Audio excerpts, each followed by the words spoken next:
오늘 우리에게 주시는 하나님의 말씀은 역대기하 13장 13절에서부터 18절까지 말씀입니다.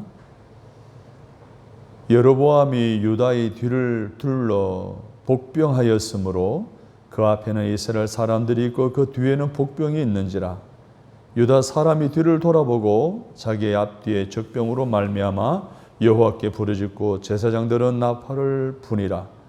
유다 사람이 소리 지르매 유다 사람이 소리 지를 때에 하나님이 여로보암과 온 이스라엘을 아비야와 유다 앞에서 치시니 이스라엘 자손이 유다 앞에서 도망하는지라. 하나님이 그들의 손에 넘기셨으므로 아비야와 그의 백성이 크게 무찌르니 이스라엘 택한 백성들이 죽임을 당하고 엎드린 자들이 50만 명이었더라. 그때 이스라엘 자손이 항복하고 유다 자손이 이겼으니 이는 그들이 그들의 조상들의 하나님 여호와를 의지하였음이라.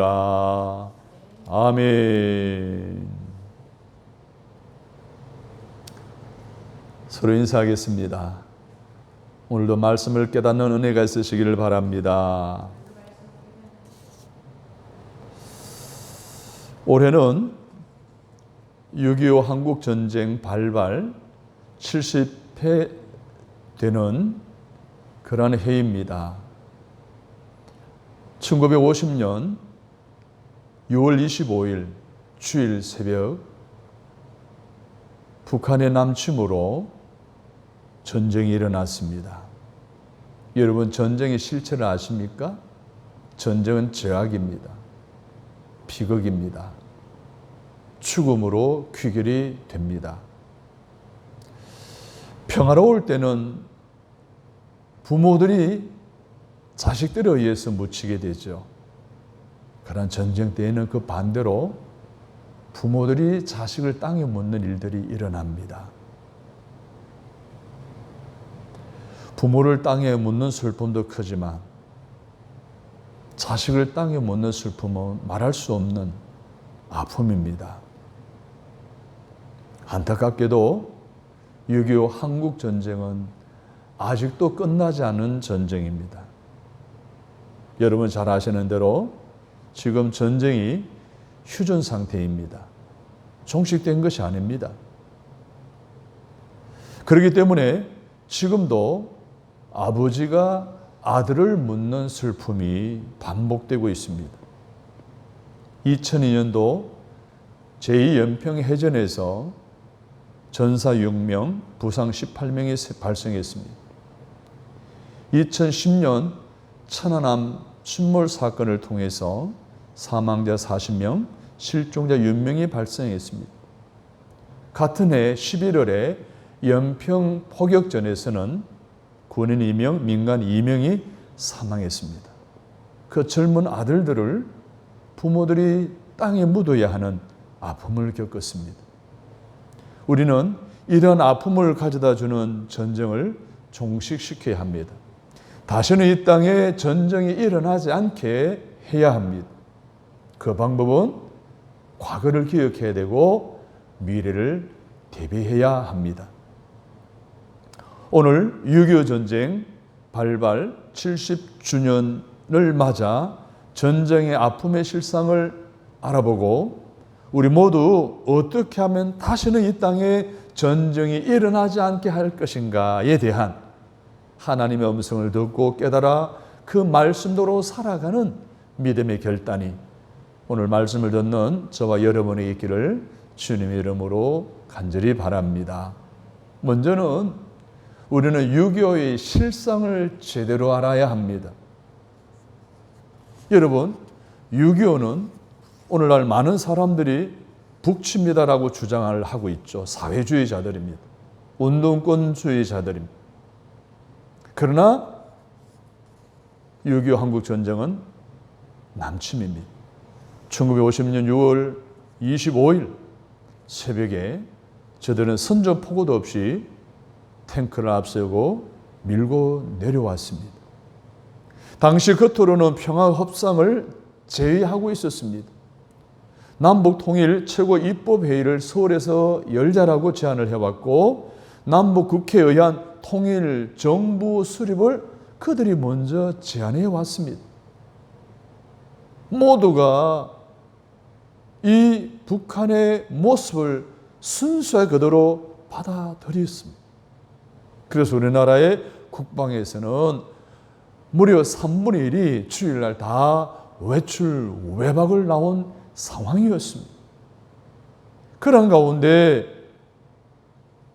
대한민국은 대공포, 자주포, 탱크 하나 없는, 전투기 같은 무기도 없는 그러한 상황 속에 있었던 이 남한을 기습적으로 김일성은 북한 소련제 탱크를 앞세우고 밀고 내려왔던 것입니다. 지상군 약 18만 명, 대포 400문, 소련제 탱크 242대 등의 막강한 화력을 세워서 북한군의 기습 남침으로 국군은 4일 만에 국군의 절반가량의 4만 명이 죽임을 당하고 포로로 잡히게 되었습니다.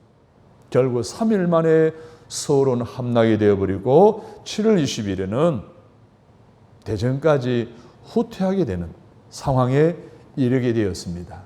만일 우리가 북침이라면 이런 결과가 나왔을까요? 이런 일이 일어나지 않았습니다. 전혀 대비하지 않은 상황 속에서 남침에 내려왔기 때문에 3일 만에 서울에 함락되고 무려 수일 만에 대전까지 후퇴할 수밖에 없었던 것입니다. 그 결과 이 한국 전쟁으로 말미암아 얼마나 많은 목숨이 죽어갔습니까? 천하보다 귀한 생명이 희생당했습니다. 한국군 피해만 총 62만 1,479명, 전사자 13만 7,899명, 부상자 45만 742명, 실종 및 포로만 3만 2,838명에 달하는니다. 결정적으로 6.25 한국 전쟁이라는 국가적 위기에서 한국이 살아남을 수 있었던 것은 피 흘리며 싸운 국군과 유엔군이 있었기 때문입니다. 당시 유엔군의 피해는 총 15만 4,881명, 전사 4만 670명, 부상 10만 4,280명, 실종 및 포로 9,931명입니다. 특히 미국은 이 한국을 위해 가장 많은 희생을 치렀습니다.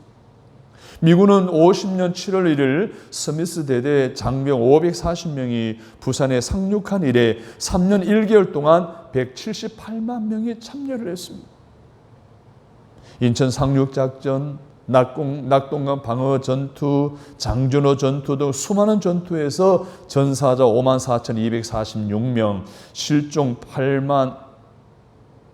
8,177명, 포로 7,140명, 부상 10만 3,284명 등 17만 2,847명이 우리를 위해 희생했던 것입니다. 세계 최강국의 국민이 세계 최약체의 나라를 위해, 약자를 위해 바친 희생은 너무나 값지고 숭고했습니다. 특히 우리에게 감동을 주는 것은 미국의 대통령을 비롯해서 이제 장관, 장군의 아들들이 무려 142명이 한국전에 참여한 거예요. 거기에서 35명이 전사했다는 이 사실은 참 우리를 부끄럽게 하기 정말 충분합니다. 당신의 아이젠하워 대통령의 아들 존 아이젠하워 중위가 52년 미국 3사단 중대장으로 참전했고 워커 8군 사령관의 아들 샘 워커 중위는 미 24단 중대장으로 참전해 부자가 함께 한국전에 참전하게 되었습니다. 군인들만 아니죠. 민간인의 피해도 결코 적지 않습니다. 사망 및 학살 37만 3,599명, 부상 22만 9,625명, 납치 및 행방불명 38만 7,744명, 피난민 320만 명, 전쟁 미망인 30만 명, 고아 10만 명, 이산가족 1,000만 명이라고 합니다. 남한만 피해본 것이 아니죠. 북한의 주민도 무려 150만 명이 사상자가 생겼다라고 추산을 하고 있습니다. 자, 이처럼 이 한 번의 이 전쟁으로 말미암아 수많은 것을 잃어버렸습니다. 그 전쟁으로 사람도 가정도 사회적 기반도 파괴되었습니다. 한반도는 그 말대로 초토화되고 폐허가 되었습니다. 그러나 이것으로 전쟁이 끝난 것이 아닙니다. 6.25 한국전쟁은 지금도 그대로 유지되어지고 있습니다. 아직도 제대로 치료받지 못해 병상에 보훈병원에 입원해 있는 환자들이 수두룩합니다. 지금도 상처를 치료받지 못해 울고 있는 사람들이 너무나 많습니다. 지금도 이산가족이 되어 가족이 가족을 만나지 못하는 안타까움이 있는 이들이 수만 명입니다. 지금도 2년 논쟁으로 국력을 낭비하고 있는 것을 볼 때 여전히 6.25 한국전쟁은 계속되어지고 있다고, 지금도 우리나라를 파괴하고 생명들을 파괴하고 있다는 거예요. 이런 전쟁을 일으킨 장본인이 누굽니까? 바로 공산당입니다. 김일성입니다. 그들은 지금도 전쟁 준비에 한참 일을 올리고 있지 않습니까? 지난주 화요일 16일이지요. 개성에 있는 공단을 그들이 통보하지도 않고 일방적으로 파괴해버렸습니다. 북한군을 주둔했다고 합니다. 동부전선에는 이미 북한군이 주둔을 해서 완전 무장하다시피 해서 지금 경계를 서고 있다는 소식을 듣습니다. 오늘날 많은 이 백성이 정권이 정치하고 있는, 대북 정치하고 있는 것에 대해서 곧 평화가 올 것이라고 생각했습니다. 좋은 분위기에 좋은 일들이 일어날 것으로 기대했습니다. 그런데 그 모든 것은 착각이었습니다. 우리는 믿을 것을 믿어야 합니다. 공산주의는, 사회주의는 믿어서는 아니 되는 것입니다. 믿을 수 없음이 다시 한 번 더 증명되고 말았습니다. 올해는 6.25 전쟁 발발 70주년입니다. 우리는 결코 전쟁을 잊어서는 안 됩니다. 아직 끝나지 않는 전쟁뿐만 아니라 역사적인 그리고 영적으로 이 전쟁은 반드시 끝내야 하는 전쟁이기 때문입니다. 6.25 전쟁은 자유를 지키기 위해 수많은 분들이 피 흘리며 싸운 역사입니다. 아픈 역사를 잊으면 다시 당할 수밖에 없습니다. 우리는 예수 안에서 용서하되 결코 잊어서는 안 됩니다. 이 6.25의 실상을 저는 꼭 기억하고 우리 자녀 손들에게 이야기해 주어야 됩니다. 그래서 공산주의와 사회주의의 민낯을 그대로 알고 알려주어야 하는 거예요. 하지만 말씀드린 대로 예수님 안에서 우리는 그들을 용서해야 됩니다. 그러나 잊지 말아야 합니다. 뿐만 아닙니다. 6.25가 주는 교훈이 있습니다. 수많은 이처럼 많은 피해를 입었지만 그 6.25가 주는 교훈을 우리는 잊지 말아야 합니다. 베드로는요, 사단의 속성에 대해서 뭐라 그랬습니까? 근신하라, 깨어라. 너희 대적 마귀가 우는 사자처럼 삼킬 자를 찾아 두루두루 다닌다라고 베드로전서 5장 8절에 말했습니다. 여기서 사단은 두루두루 삼킬 자를 찾고 있다는 것은 무엇을 의미합니까? 사단이 아무나 공격하는 것이 아니라는 거예요. 텀이 있는 나라, 텀이 있는 사람, 텀이 있는 교회, 텀이 있는 기업을 공격한다는 것을 말해주고 있습니다. 그런 공격을 받지 않으려면 오늘 베드로가 말한 대로 근신해야 됩니다. 깨어 있어야 됩니다. 70년 전 북한의 공산당도 사단처럼 그랬습니다. 대한민국의 틈을 노렸고요. 대한민국의 내부적으로 틈을 만들기 위해서 공작을 했습니다. 그 첫째가 바로 분쟁과 분열입니다. 70년 전 대한민국에서는 미국은 철수를 외쳤습니다. 당시 이승만 대통령과 많은 사람들이 반대했습니다.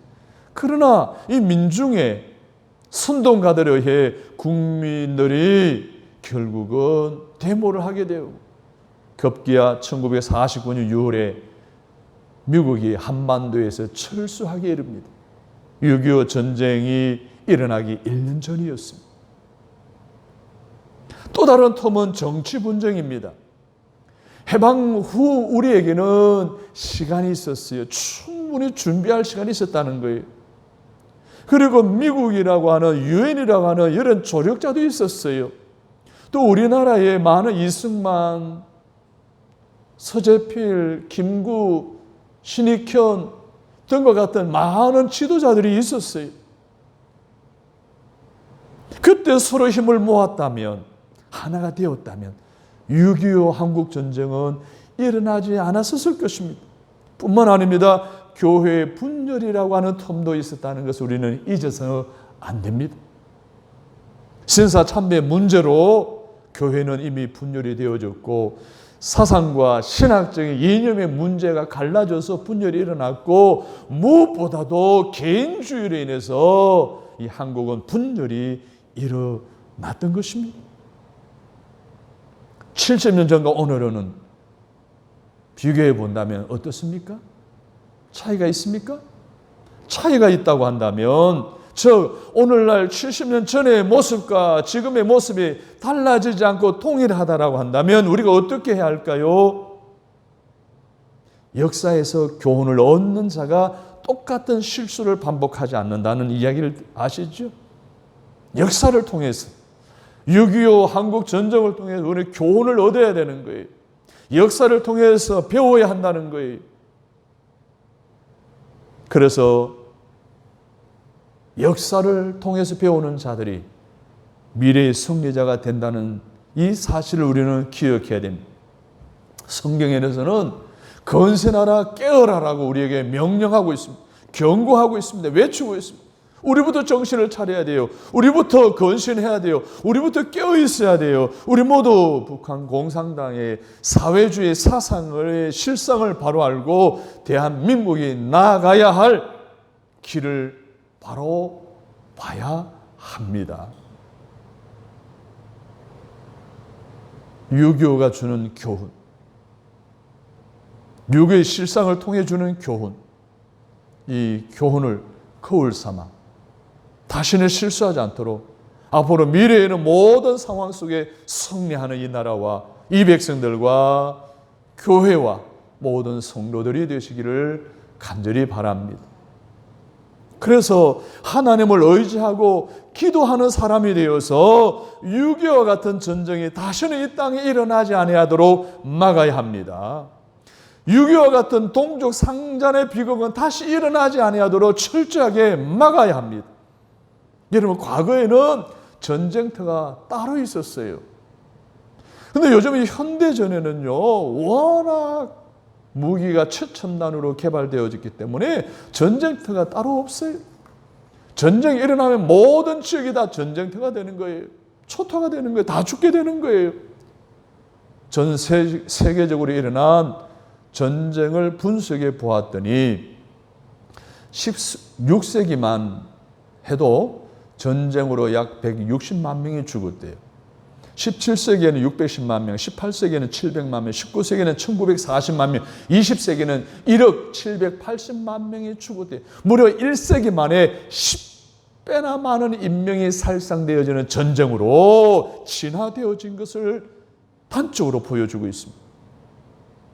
오늘 휴전 상태인, 전쟁 상태인 이 한반도도 여러분 너무너무 위험합니다. 북한은 장거리 미사일을 개발해냈습니다. 이미 핵도 개발해냈습니다. 소형 핵탄두까지, 수소폭탄까지 만들고 있다라고 하는 이러한 정보들이 간간히 전해져 옵니다. 지리적으로 보십시오. 한반도를 중심으로 위는 중국과 소련이 있습니다. 러시아가 있습니다. 남쪽으로는 일본과 미국과 호주가 있습니다. 만일 남과 북이 싸우게 되면 세계대전이 되는 거예요. 대량 살상 무기에 의해서 더 이상 살아남을 수가 없습니다. 성자 전쟁 있을 수 없습니다. 전쟁이 일어나지 않아야 됩니다. 전쟁은 막아야 하는 거예요. 그러므로 우리는 이 땅에 다시는 전쟁이 일어나지 아니하도록 철저하게 하나님을 의지하고 하나님께 기도해야 합니다. 역대기야 6장 34절 35절에 보면 솔로몬의 성전 건축을 한 이후에 이렇게 기도합니다. 주의 백성이 그 적국으로 더불어 싸우고자 하여 주의 보내신 길로 나갈 때에 너희가 주의 빼신 이 성과 내가 주의 이름을 위하여 건축한 전 있는 편을 향하여 여호와께 기도하거든. 주는 하늘에서 저희의 기도와 간구를 들으시고 그 일을 돌아보옵소서라고 기도하는 내용에 볼 수 있듯이 전쟁터로 나아가는 백성들이 성전을 향하여 하나님께 기도하면 하나님이 들으시고 응답하여 주옵소서라고 간절히 기도하는 내용이 오늘 우리들의 기도 내용이 되어야 하지 않겠습니까? 하나님을 의지함으로 하나님을 기도하면 어떠한 전쟁이든지 영적 전쟁까지도 하나님께 부르짖어 기도함으로 도우심으로 승리하는 오늘 이 나라와 저와 여러분이 되어지기를 간절히 바랍니다. 한국 전쟁 기간 동안 하나님이 이 나라에 베푸신 은혜가 참 많습니다. 세계에서 가장 약하고 연약하고 가난한 나라로 침략을 받아 이제 곧 망할 것 같았는데 잘린 나무의 거루투에게 새싹이 나듯이 하나님께서 이 나라를 지켜주셨습니다. 애국가에도 나오듯이 하나님의 보호하사 우리나라 만세. 할렐루야. 하나님이 보호하셔서 위기의 적발에 있는 이 나라가 건짐을 받았다는 거예요. 여러분, 서울도 3일 만에 함락이 되었습니다. 당시 남한은 누가 봐도 패망할 수밖에 없는 상황이었어요. 절체절명의 위기였지만 망하지 않고 살아남은 원인이 무엇일까요? 전쟁의 역사 속에 평가하는 사람들이 세 가지 이야기를 듭니다. 첫 번째로는 트루먼 대통령이, 미국의 트루먼 대통령이 이 한국 전쟁에 참전하게 되었다는 거예요. 당시 상황으로는 기적이라는 거예요. 여러분 한번 보십시오. 한미 상호 방위 조약이 없었어요. 그리고 미국의 태평양 방위 전선에서 한반도를 제외한다는 에치선 선언이 있은 뒤였어요. 미국으로서는 전혀 이 한반도에 무슨 일이 일어나도 전혀 간섭하지 않게 되는, 못하게 되는 상황이었다는 거예요. 그런데 트루먼 대통령은 곧바로 한국전에 참전하게 됩니다. 두 번째 기적은 무엇인가 하면 유엔 상임이사국 회의에서 유엔이 한국 전쟁에 참전을 결의할 때에 러시아 대표가 불참했다는 거예요. 6.25 전쟁을 둘러싼 미스터리 중 하나가 1960년 6월 27일 유엔 사회안전보장이사회에 러시아가 불참했다는 거예요. 유엔 안전보장이사회가 그 당시에 5개 나라였어요. 그 대표 중에 하나가 러시아였는데 러시아 대표가 불참한 거예요. 만약에 러시아 대표가 참여했다고 한다면 거부권 행사하면 유엔이 한국전 참전하는 것은 불가능했어요. 참전하지 않으므로 유엔이 한국전에 참전하는 결의를 하게 되었어요. 유엔군 참전 16개국, 의료 지원 5개국, 물자 지원 39개국, 전후 복구 지원 7개국 등 67개국의 지원을 가능했던 것입니다.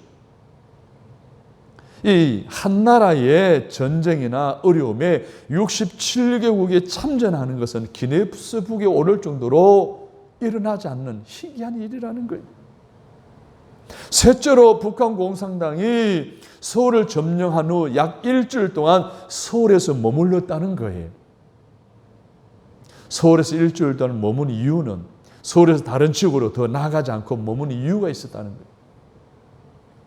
김일성이 인민군이 남으로 침공해 서울을 점령하기만 하면 남한 내 각처에서 북의 동조하는 인민들의 대대적 봉기가 일어난다. 그러면 우리가 싸우지 않아도 남반부는 스스로 무너진다는 박헌영의 말을 믿고 서울에서 일주일을 기다렸다고 합니다. 그 일주일이 기가 막힌 시간이었습니다. 미군과 유엔군이 우리 한반도에 진입해 올 수 있는, 참전할 수 있는 시간을 벌어주었다는 거예요. 이런 기적 같은 일은 우연히 있을까요? 그렇지 않습니다. 이런 일들이 우연히 일어나지 않는 일임을 우리는 알아야 합니다. 역사를 주관하신 전능하신 하나님이 오늘 이 땅의 백성들의 기도를 들으시고 응답하신 하나님의 은혜와 섭리였다는 것을 고백해야 합니다. 2070년 전에도 우리 선조들은 하나님을 의지함으로 기도하여 전쟁을 이겨냈습니다. 여러분, 그 6.25 전쟁의 최보루가 바로 낙동강 정선이었습니다. 지금도 외관에 이제 기차를 타거나 이제 차를 타고 지나가다 보면 그 철교가 그대로 지금 놓여 있습니다. 대치했죠. 최대의 물자를 동원해서 대처하고 있는 그런 때에 부산 임시정부에서 이승만 대통령을 비롯한 많은 강요의 그리스도인들과 성도들이 이제 함께 이 나라를 지켜주옵소서. 너무나 풍년등화와 같은 위기 속에서 우리가 기도해서 하나님 응답해 주실 것을 믿고 간절히 기도했더니 그 날씨가 좋아지면서 B-29가 뜨게 되었고 결국은 막아낼 수 있었고, 여러분 잘 아는 대로 인천 상륙 작전이 가능하게 되었던 토대를 마련했다는 거예요.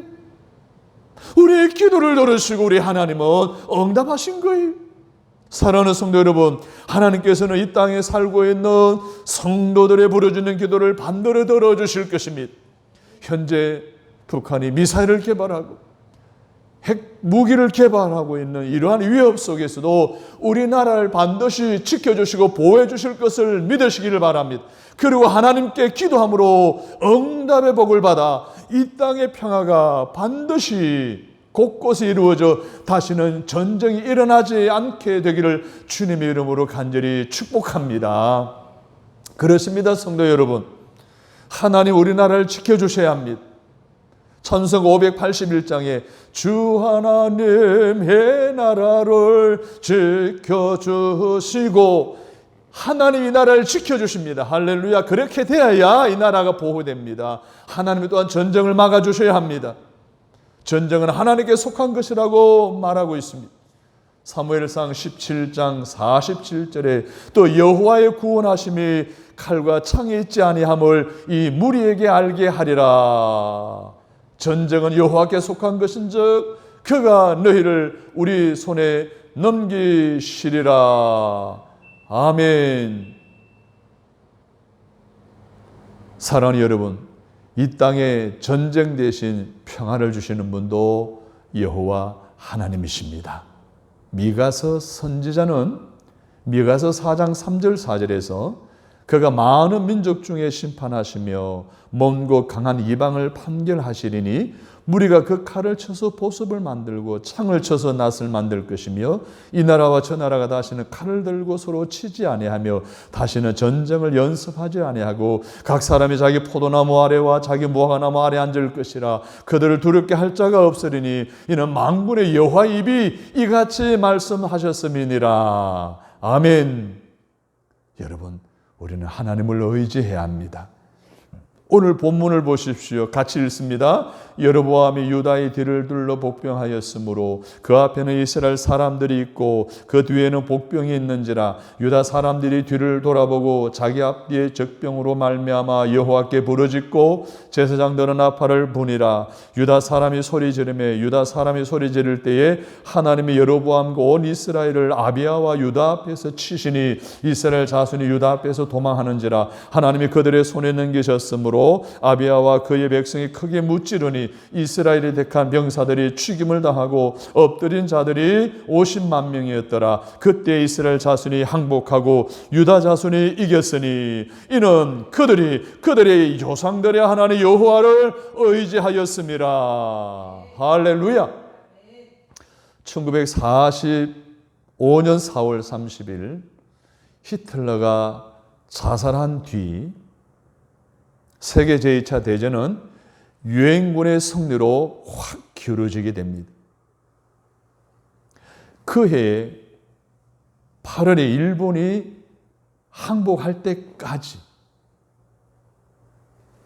하나님은 연합군과 함께 하셔서 연합군의 승리로 끝이 나게 됩니다. 그런데 이 긴 전쟁이 승리의 기회가 연합군 쪽으로 기울게 된 계기가 있었다고 합니다. 바로 1944년 6월 6일 프랑스 해안의 노르망디 상륙 작전이었습니다. 당시 드와이트 아이젠하워 장군은 이 작전을 이끌었는데 독일에 결정적인 타격을 줄 수 있는 매우 중요한 작전이었기 때문에 무려 2년 동안 준비를 했다는 거예요. 그런데 D-Day 6월 6일 직전 날 안개와 폭우가 이 프랑스 해안에 들이닥쳤습니다. 전쟁이 자꾸 지연이 되어지면 연합군이 분리할 수밖에 없는 상황으로 치닫고 있었던 그러한 형편이라 이 작전을 멈출 수도 없고 또 안개와 폭우로 인해서 할 수도 없는 상황 속에 진퇴양난을 겪게 됩니다. 그때 아이젠하워가 무릎을 꿇습니다. 하나님을 의지합니다. 하나님께 기도합니다. 그는 오직 하나님을 의지했습니다. 놀랍게도 노르만디 상륙작전을 성공했고 그 후에 채 1년도 되지 않은 가운데 독일은 연합군에 항복하게 됩니다. 하나님은 의지했던 아이젠하워가 전쟁이 끝난 뒤에 이렇게 고백했다고 합니다. 우리와 함께 하신 하나님께 감사드린다고 말합니다. 오늘 본문에 보십시오. 극한의 상황에서 하나님을 의지한 한 왕이 등장합니다. 그 이름은 남유다의 아비야 왕이었습니다. 북이스라엘이 침범해 와서 유다 왕을 둘러쌌습니다. 앞에도 뒤에도 복병으로 둘러싸여 있는 위기의 상황 속에서 아비야 왕이 취하는 행동을 보십시오. 군인들과 백성들과 함께 하나님 앞에 부르짖어 기도하기 시작했습니다. 14절을 보십시오. 유다 사람이 뒤를 돌아보고 자기 앞뒤에 적병으로 말미암아 누구에게 부르짖었다 그랬어요? 여호와께 부르짖고 제사장들은 나팔을 불었다고 했어요. 그러자 하나님께서는 이스라엘 군인들을 직접 물리치시고 결국 북이스라엘은 남유다에 의해 항복하게 됩니다. 자, 성경은 이 같은 기적의 승리의 원인을 아비야 왕이 하나님을 의지했기 때문이라고 기록하고 있습니다. 18절을 보십시오. 시작. 그때 이스라엘 자손이 항복하고 유다 자손이 이겼으니 이는 그들이 그들의 조상들의 하나님 여호와를 의지하였습니다. 할렐루야. 이는 하나님을 배반하고 하나님 우습게 여겼던 북이스라엘의 여로보암 왕 그리고 남유다의